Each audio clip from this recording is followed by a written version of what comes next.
Sobat Jakarta Rex, apa kabarnya? Semoga kalian selalu sehat ya.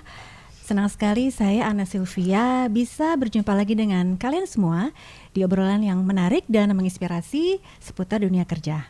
Pastinya di program Dunia Kerja by Jakarta Rex.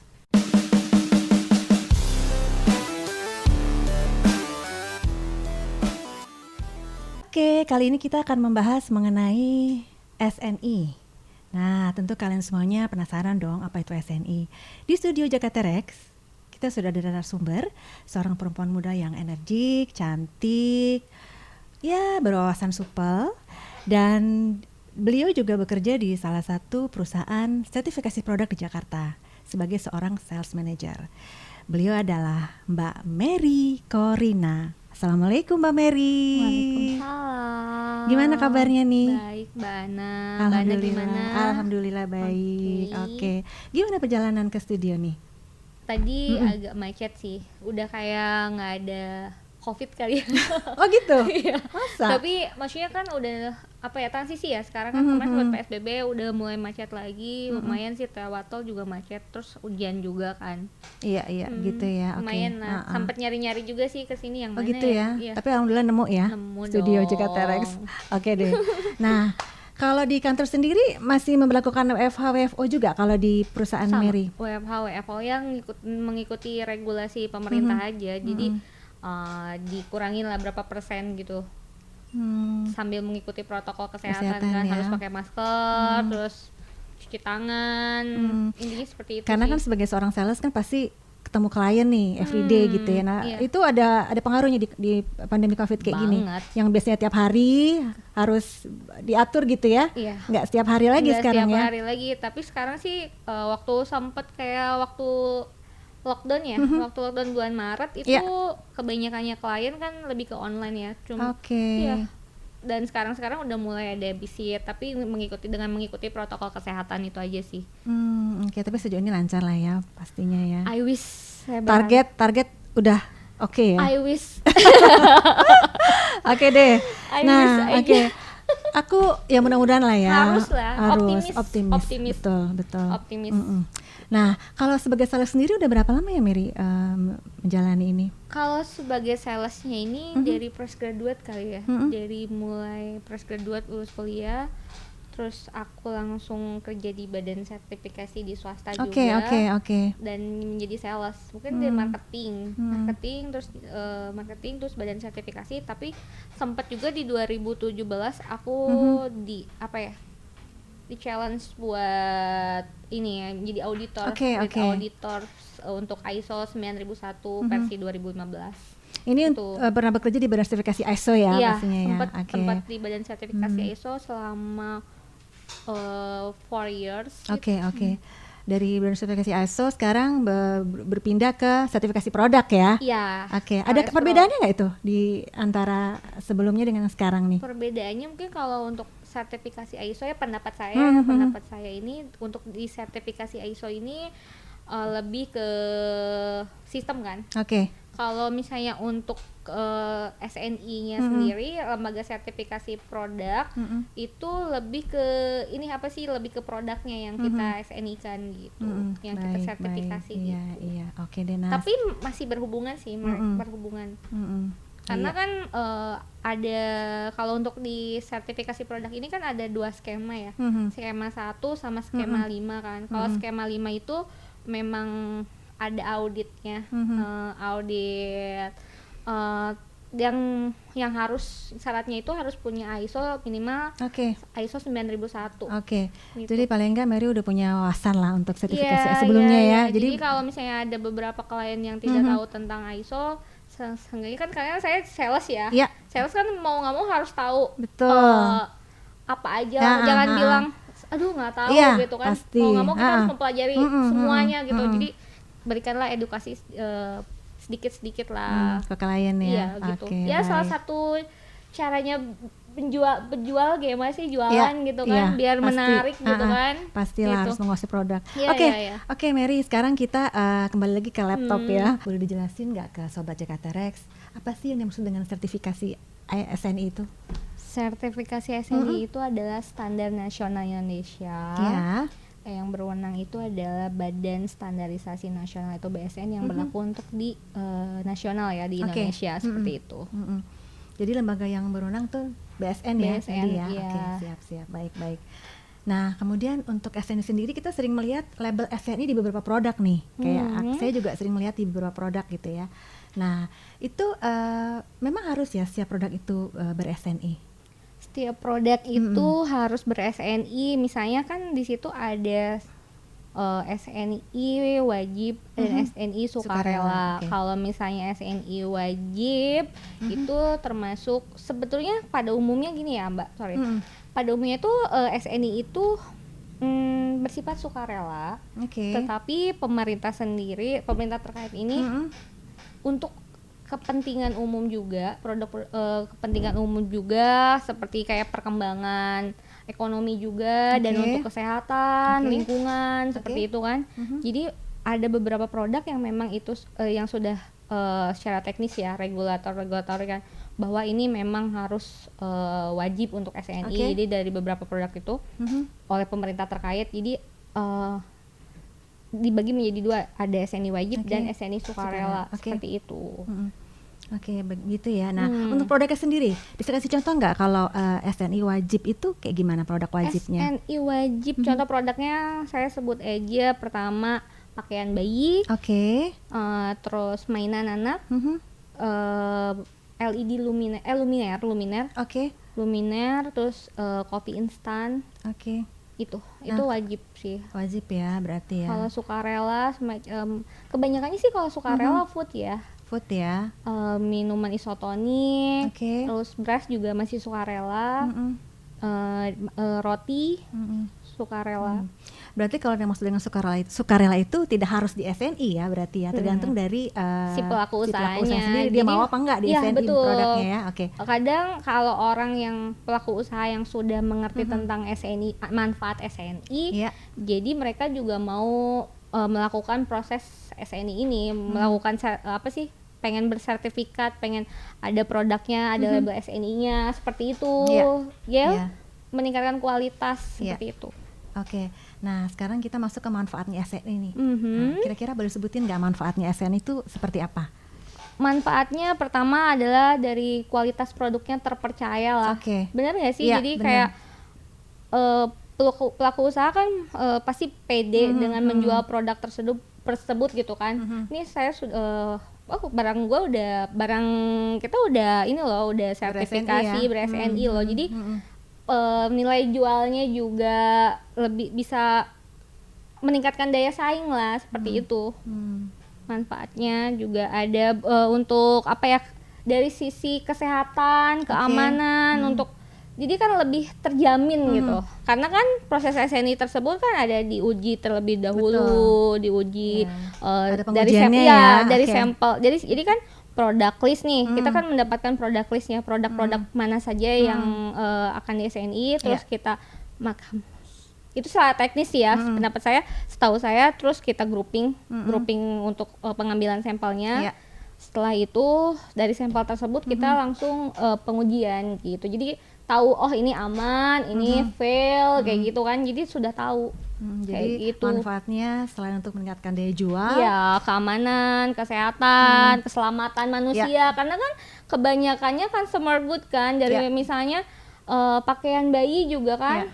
Pakaian bayi juga kan dipakai sama baby gitu kan. Betul. Itu kan kulit bayi itu kan sensitif sekali. Jadi kalau kita melakukan proses SNI dengan melakukan proses SNI ini, bahwa tahu bahwa bahan-bahannya itu sudah terjamin dan gitu, aman ya untuk dari konsumennya ya. Itu loh manfaatnya. Jadi lebih keselamatan manusia gitu lah. Intinya itu sih. Baik. Nah, jika misalnya produsen atau pelaku usaha nih ingin mengambil sertifikasi SNI, nah alur pendaftarannya gimana tuh? Mungkin boleh ceritain secara singkat nggak, Mer? Oh gitu, jadi maksudnya untuk proses SPPT SNI-nya pertama pelaku usaha misalnya harus tahu dulu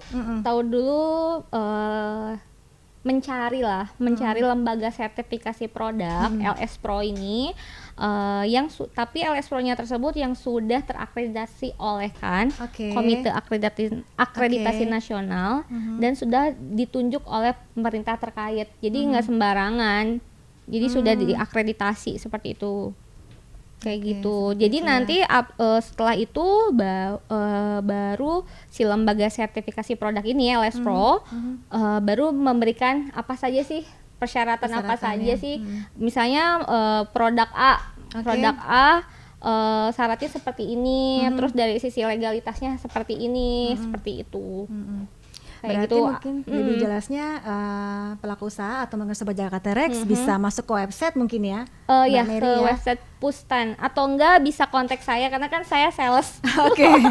Kontak saya untuk yang mau melakukan ya kan? Saya jualan di sini kan. Boleh, untuk yang mau melakukan produknya, yang mau ber-SNI bisa kontak saya gitu kan. Siap. Saya kan sales di sini. Baik. Nah, sekarang kita ngomong soal pandemi nih ya.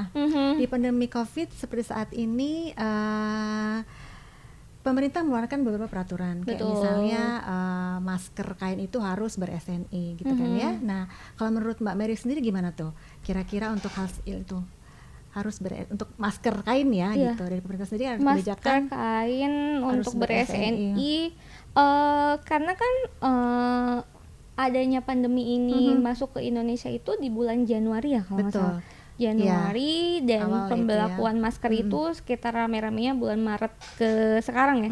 Harus menggunakan masker. Ada yang pro kontra kayak tidak perlu menggunakan masker gitu kan. Ada yang harus menggunakan masker. Kalau masker sendiri ini yang saya tahu itu masih sifatnya masih sukarela sih. Masih sukarela. Balik lagi ke pelaku usaha mau meningkatkan kualitasnya itu. Seperti itu. Balik lagi ke pelaku usaha balik lagi ke pelaku usaha kayak gitu.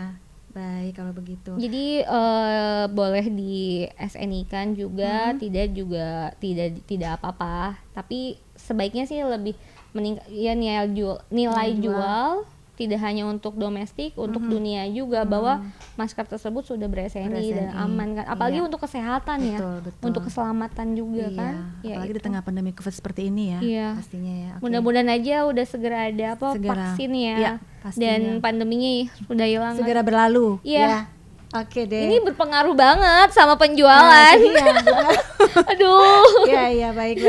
Nah, ngomong-ngomong soal tadi berpengaruh kepada penjualan, makanya saya mau tanyakan untuk kendala-kendalanya nih kira-kira selama Mary menjadi sales gitu ya, ada kendala-kendala di lapangan nggak kira-kira selama memasarkan SNI ini? Sebelum ada COVID juga kendalanya balik lagi ke biaya sertifikasi ya. Oke, gitu ya. Mungkin karena sebagian kan balik lagi kan karena sekarang gini ya.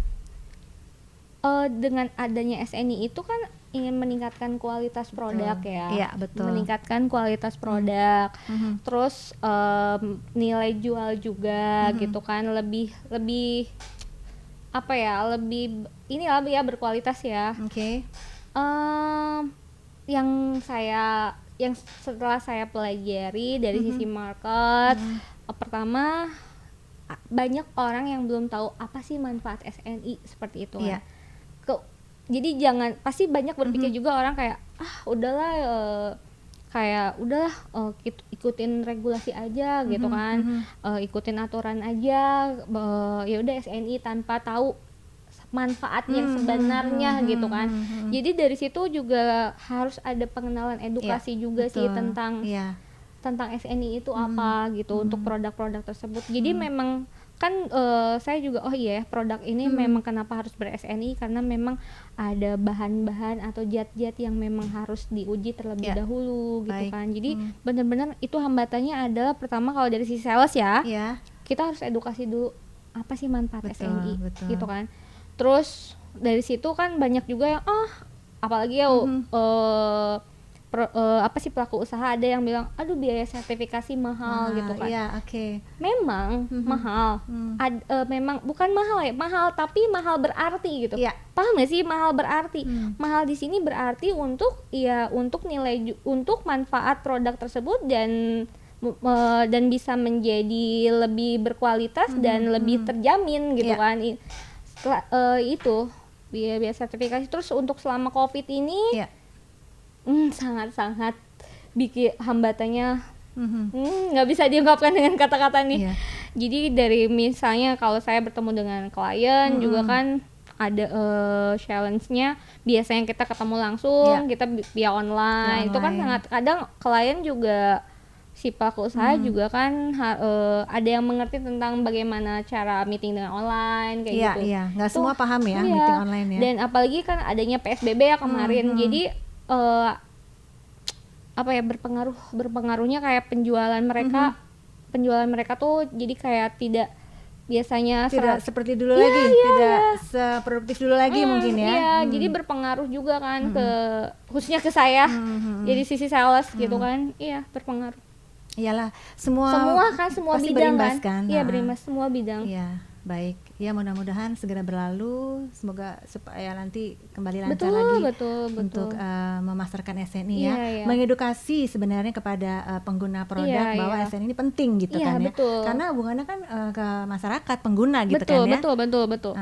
Baik. Jadi mau nggak mau saya sendiri juga kadang suka mengedukasi, melakukan seminar dari seminar gitu kan, melakukan seminar training juga mungkin ya ke bukan seminar aja kayak kita bikin ada acara misalnya adalah salah satu acara dan di situ kita sebagai misalnya narasumber pentingkah SNI gitu.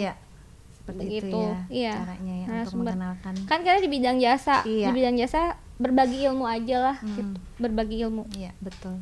Baik. Nah, sekarang pertanyaan terakhir nih gitu ya. Pesan Mary untuk pelaku usaha yang mau SNI itu gimana? Kira-kira bisa di-share nggak ke Sobat Jakarta Rex? Untuk SNI ya. Pertama cari saya. Tetap ya. Promosi. Karena saya kan kerja di bidang di salah satu perusahaan swasta yang di lembaga sertifikasi produk. Pertama cari saya. Yang sesuai scoop yang ada di lembaga. Nanti dibantu lah ya sama dibantu ya. Mbak Mary. Nanti dibantu akan nggak menjelaskan. Pertama itu, dan jangan pernah berpikir bahwa SNI itu ribet. Jangan pernah berpikir seperti itu. Sertifikasi itu ribet, jangan. Karena kan saya juga dulu di ISO ada beberapa perusahaan manufaktur gitu atau perusahaan bukan manufaktur ya, maksudnya perusahaan beberapa perusahaan, aduh sertifikasi ribet atau apa. Enggak. Ternyata dibalik semua itu adalah manfaatnya itu besar. Kalau untuk dulu ISO kan sistem kan, kita biar tahu sistemnya dijalankan atau tidak, seperti itu kan. Kalau untuk di SNI ini kan produknya yang sudah terjamin betul. Apalagi ini untuk kebanyakan dikonsumsi sama manusia, dipakai sama manusia gitu kan. Betul gak sih? Jadi pertama jangan pernah berpikir bahwa sertifikasi itu ribet, terus ayo kenali dengan manfaat-manfaat SNI ini seperti apa. Dan kalau untuk jadi badan sertifikasi juga, lembaga sertifikasi produk ini akan menjelaskan, akan membantu membantu tentang bagaimana sih SNI itu, caranya seperti apa, pasti nanti langkah-langkahnya akan dikasih dibantu seperti itu. Jadi untuk khususnya untuk domestik ya, untuk pelaku usaha di Indonesia, ikutin mari kita produk-produk ini mari kita SNI-kan gitu kan, demi manfaatkan tidak hanya untuk domestik, untuk dunia. Jadi kan kebanyakannya ada banyak barang-barang impor kan ke sini kan, datang ke Indonesia. Mereka salah satunya mereka untuk berjualan barang-barang mereka untuk dijual di Indonesia itu mengikuti aturan regulasi yang ada di sini ya. Salah satunya SNI. Nah makanya itu biar kita tidak kalah saing berkualitasnya, padahal kan kualitas kita juga oke kan untuk di dalam negeri kan. Pasti. Ayo gitu kita SNI kan produk kita gitu. Oke, demikian obrolan saya dengan Mbak Mary. Mudah-mudahan bermanfaat dan menginspirasi Sobat Jakarta Rex. Thank you for watching. Mohon untuk like, subscribe, share, and comment karena masih banyak video-video yang menarik, inspiratif yang pastinya harus kalian simak. Jangan lupa menjaga protokol kesehatan dengan mencuci tangan, menggunakan masker, dan menjaga jarak. Tetap semangat, jangan lupa bahagia. Salam Jakarta Rex.